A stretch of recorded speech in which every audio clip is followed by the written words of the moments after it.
Hi guys, it's TBT Models here, and this video is about a few of my collections. This one's basically about like books and stuff like that, and then my next videos will probably be of model reviews because I've got a lot of them that I haven't even released and I need to make because I've bought some new models. So the first thing I've got for you is a program that I bought at the Autumn Bus Rally and Running Day in 2013 on Sunday the 21st of July, and I picked it up for £6, and it has all the history of the of Alton and the surrounding area, and it has pictures of some of the buses that are usually there, and then it tells you all the timetables and what time the buses are. So basically you would get on a bus, it would take you somewhere and then it would come back, and also you would get a vintage bus ride to the train station. So the last bus rides of the day, they would go to the train station so you could be dropped off, so then you could go home, and it's completely free. And then it tells you the history of Aldershot and District Traction Company and Alder Valley in Alton. It tells you a bit about the history, and it has like little ads like that in.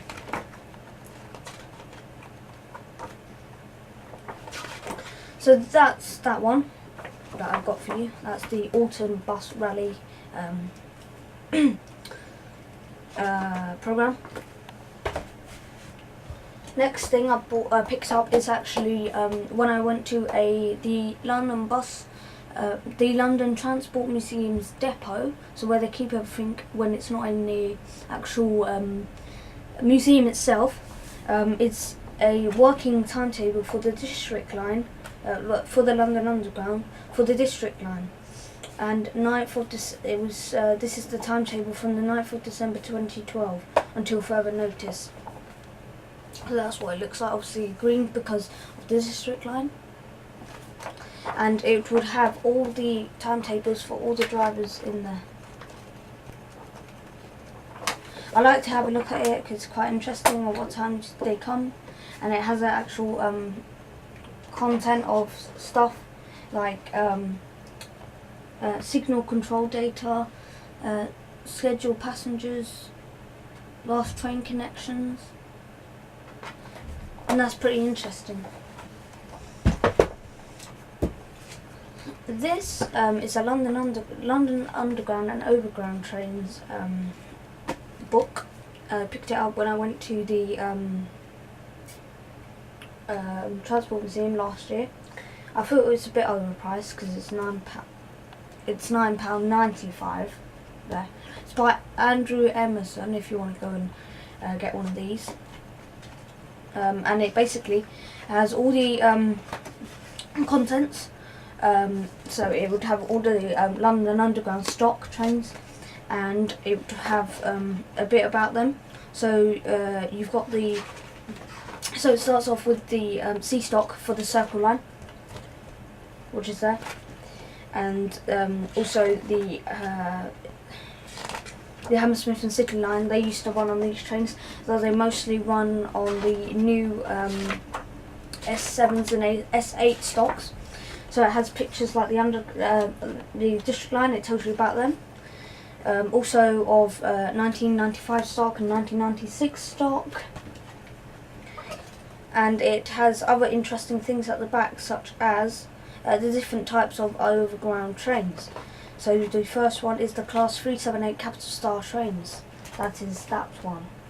And then you would also have the 37. So they use the 378s, but then they also use the Class 172s Turbo Stars trains, which I believe they used to be on the C2C, and they've upgraded them now as well. So then the bit at the back is quite interesting. It's a history of the London Underground. So the afterlife. Does anybody remember these trains by any chance? The red ones. Alright, so the London Underground sold these to the Isle of Wight. Well, they sold them to various preserved railways and private ownerships.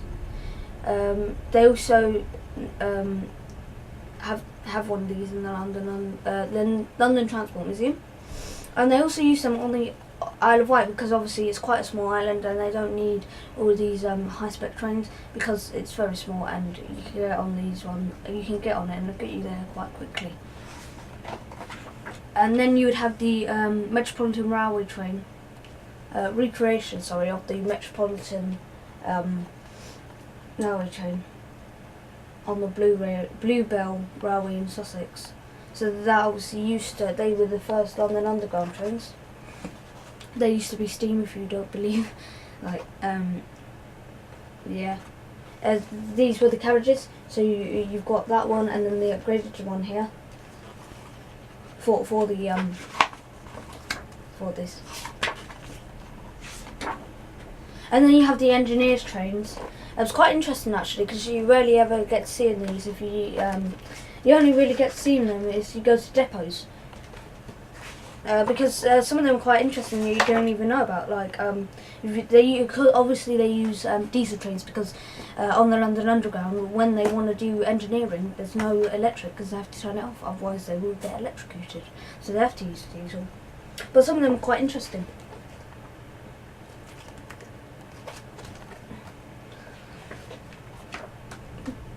I will hopefully put a picture up on the screen of them so you can see them in more detail. But then you've got the diesels that transport the wagons. And this locomotive is quite interesting because it's a 3-car train.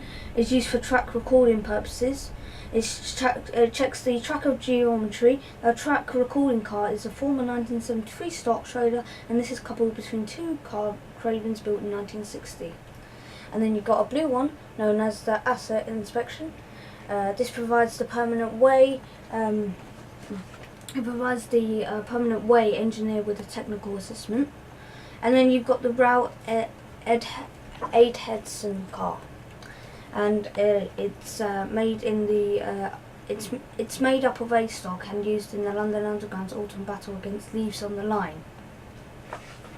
And that's the end. Then you just got a bit about the engineers' vehicles, their numbers and stuff like that, and you can have a look out for them. So if you want to try and find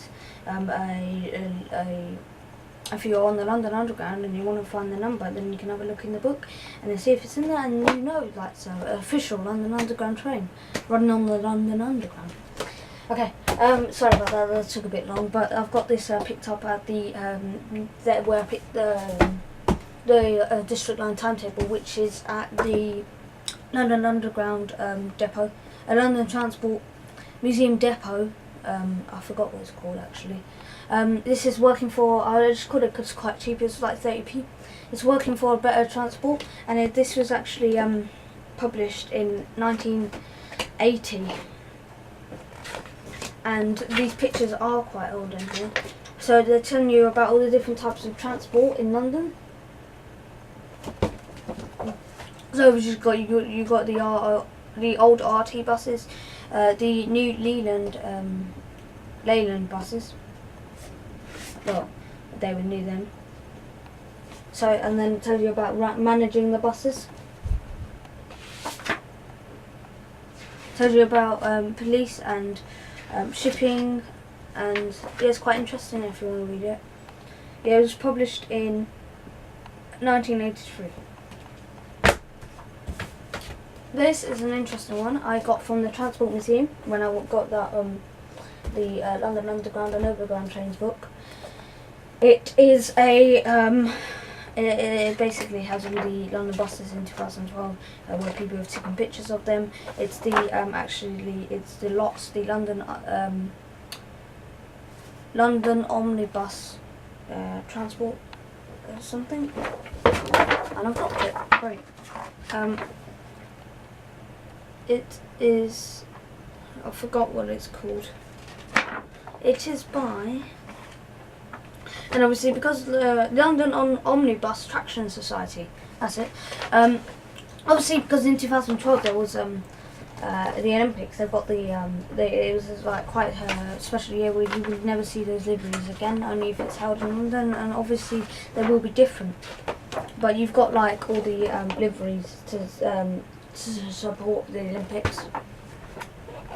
And that is quite interesting. It tells you all the different types of buses used on different routes. So you've just got the Dennis Enviro 200s, the Dennis Enviro 400s, the Dennis Tridents. And this is an interesting one. It's a British Railways Board, BR.